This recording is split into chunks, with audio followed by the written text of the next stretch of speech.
안녕하세요. 반갑습니다. 반갑습니다. 오랜만에 뵙겠습니다. 오랜만입니다. 예, 네. 우리는 어디?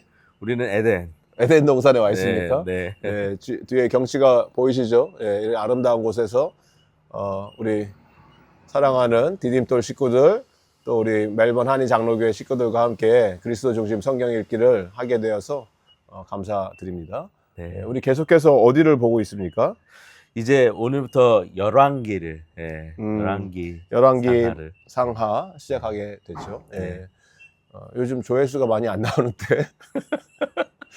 우리 성도님들 성경 읽는 것에 더욱 많이 힘써 주시고 함께 동참해 주시면 감사하겠습니다. 네. 네, 열왕기 말씀 목사님께서 열어주시죠. 네. 네.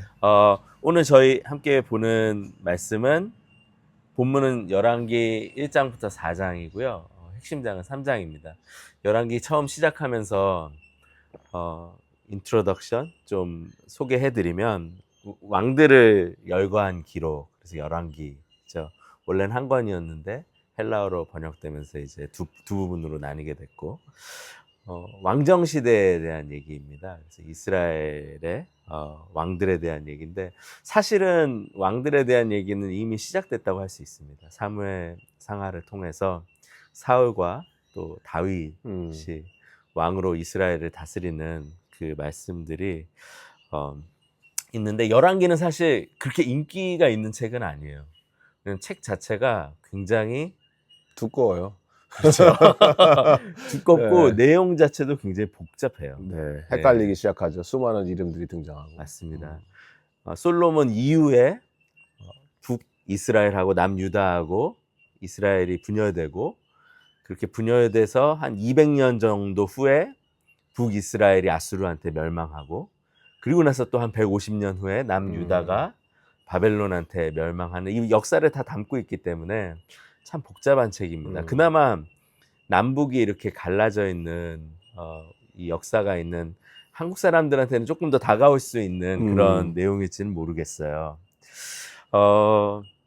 자, 그래서 그렇게 왕정 시대에서 포로 시대로 가는 내용이 열왕기 상하 전체에 담겨 있는데, 메시지는 굉장히 중요합니다. 책은 복잡해서 잘 안 보려고 하지만 메시지 자체는 굉장히 중요해요. 네. 중요 메시지는 하나님의 통치를 벗어난 공동체와 인생의 결말을 좀 보여주는 책이라고 할 수 있습니다. 그래서 그 가운데 저희로 하여금 하나님의 다스림을 갈망하게 하는 그런 책이 열왕기라고 할 수 있는데요. 저희가 그동안 봤던 사무엘서를 기억하신다면, 사사시대의 몰락에서 사무엘 그 다윗 왕정까지가 약간 바닥에서 위로 올라갔다면, 또 반대로 열왕기는 솔로몬의 그 화려한 정점에서 완전한 추락을 보게 되는 것입니다. 사무엘서에는 약간 헷갈릴 수 있거든요. 다윗 네. 보면 저희가 헷갈려요. 왜냐면 인간에게서 희망을 찾을 수 있나? 그런 약간 퀘스천을 들 수 있는데, 열왕기서는 그거를 그냥 여지없이 무너뜨리죠. 분명하게 얘기합니다. 우리에게는 메시아가 필요하다. 사무엘하 7장에 다윗에게 주어진 그 메시아 왕의 약속, 우리에게는 오실 그 예언을 성취하실 진정한 왕이신 예수님이 필요하고, 그분을 향한 목마름과 갈망을 일으키는 책이 열왕기 상하의 내용이라고 할 수 있습니다. 먼저 이 1장부터 4장을 정리를 해드리면, 첫 번째 부분은 다윗이 솔로몬을 왕으로 세우고 하나님께 신실하고 충성하라는 명령을 남기고, 다윗이 드디어 하나님의 품으로 갑니다. 네. 그것이 다였으면 좋은데, 다윗도 마지막에 이렇게 신실하고 충성되라고 한 다음에 원수들도 처리해, 이런 얘기도 남겨요. 마지막 유언이 네. 하나님을 잘 섬기고 따라라. 네. 하지만 원수를 갚아라. 그렇죠. 뭔가 네. 이렇게 결말이 깨름직하죠. 이게 뭐지? 이런 네. 그런 내용으로 끝이 나죠. 네. 그래서 다윗의 어떻게 보면 그 한계를 보여주는 그런 모습이기도 하고, 솔로몬은 그거를 어떻게 보면 되게 충실하게 아버지의 이행해요. 유언의 말씀에 순종해서 네. 다 이룬다. 앞부분 말고 중요한 부분 말고 뒷부분. 그래서 자기 동생인 왕위를 노렸던 아도니아와 그를 따르는 자들을 숙청을 하는데, 그렇게 원수를 그냥 바로 갚아버리는 그런 일들 하는데요. 솔로몬 이유가 어떨지를 보여준 약간 예고편이라고 할 수 있습니다. 은혜와 공의가 사실은 하나님 나라를 다스리는 그 가치여야 되는데 복수와 굴림의 가치를 다윗은 얘기했고 죽기 전에 솔로몬 그거를 구체적으로 행하는 것을 볼 수가 있습니다. 네. 그래서 핵심장 좀 내용 함께 보겠습니다.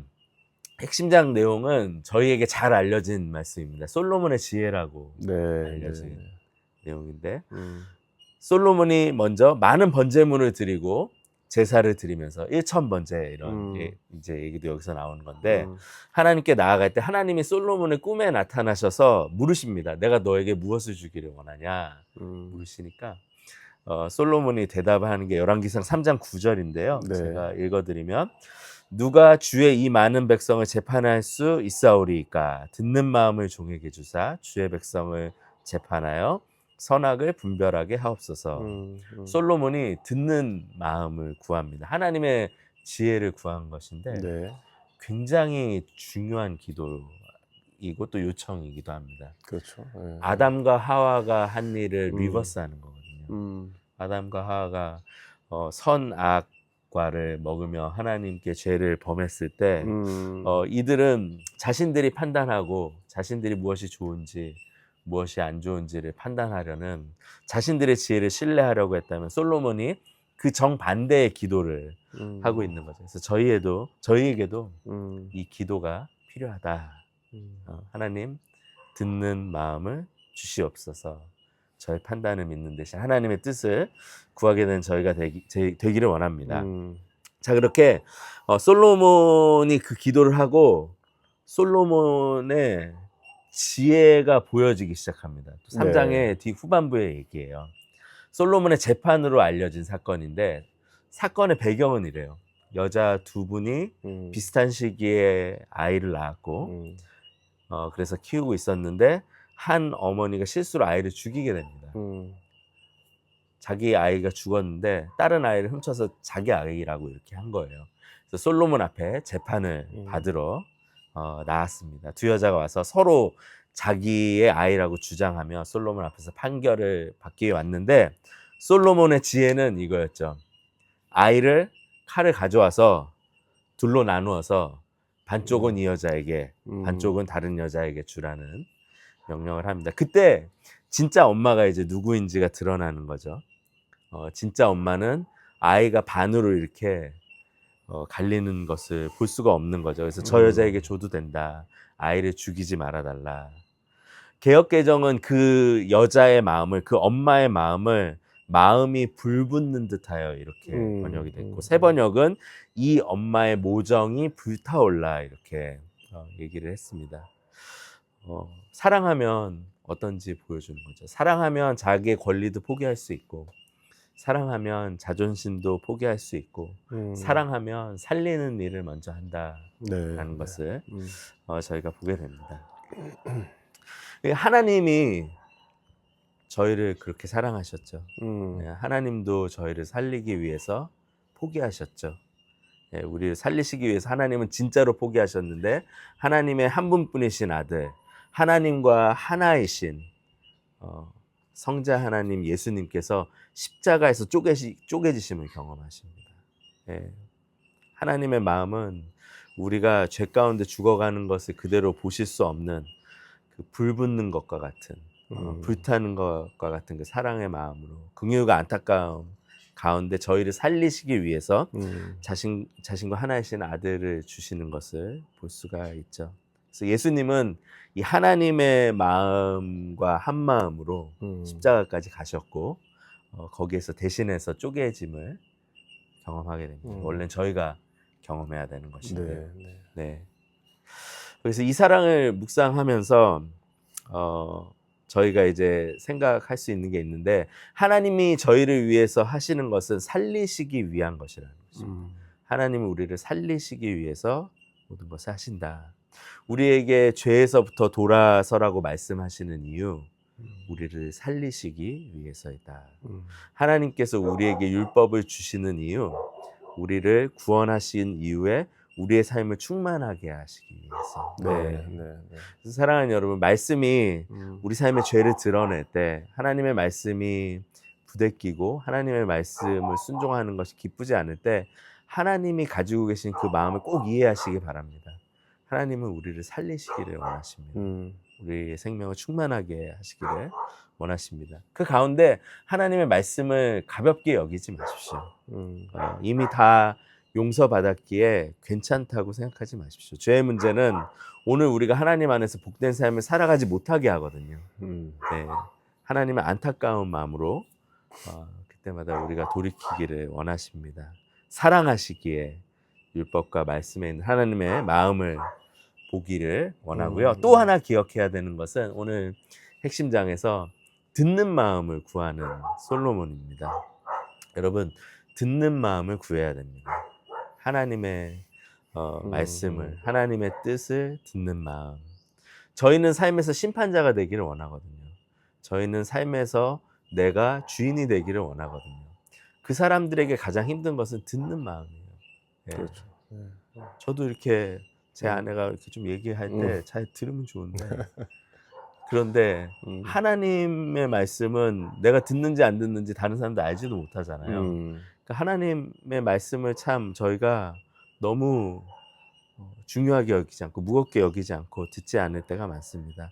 하나님이 먼저 판단하시기 전에 우리가 먼저 판단하지 않고 내가 좋은지 결정하지 않고 하나님께 기도를 시작하는 것. 만약 마음에 원함이 있다면 내가 결정하지 말고 하나님께 먼저 나아가는 것. 저희 기도는 그럴 때가 많거든요. 이미 결정해 놓고 하나님 주시옵소서 그럴 때가 많거든요. 그렇죠. 네. 그거보다 먼저 선행돼야 되는 기도, 듣는 마음을 주시옵소서. 네. 감사합니다. 네. 저희 기도하고 마치도록 할까요? 네. 네. 하나님 감사합니다. 열왕기서를 시작합니다. 주님께서 솔로몬의 일생을 통하여 또 그 이후의 왕들의 삶을 통하여 하나님께서 우리에게 바라시는 것은 인간적인 탁월한 능력이나 뛰어난 것들이 아니라 먼저 듣는 마음, 선악을 분별할 수 있는 왕으로서의 역할이 어떤 것인지를 깨달을 수 있는 그 마음을 허락하여 주셔서 우리의 일상을 살면서도 하나님 우리의 것을 주장하고 내세우고 주님을 이용하여 우리의 뜻을 성취하는 자들 되지 않게 해 주시고 선악을 허락하여 주시고 분별하게 해 주시는 하나님의 지혜를 허락하여 주셔서 하나님 기쁘시고 원하시는 일들을 순종의 발걸음 옮길 수 있는 우리 모두가 되게 하여 주시옵소서. 특별히 불타오르는 심정으로 그러한 마음으로 우리를 구원해 주셨던 아버지의 그 마음을 헤아리게 하여 주시고 예수 그리스도의 은혜로 오늘을 살아가는 우리들이 되게 하여 주셔서 그걸 깨닫고 우리 삶 속에서 실천하며 서로 사랑하며 보듬고 또 잘 듣는 경청하는 주님의 말씀을 듣고 서로의 말을 듣는 우리 모두가 될 수 있도록 함께 해주시길 소원하며 예수님의 이름으로 기도합니다. 아멘.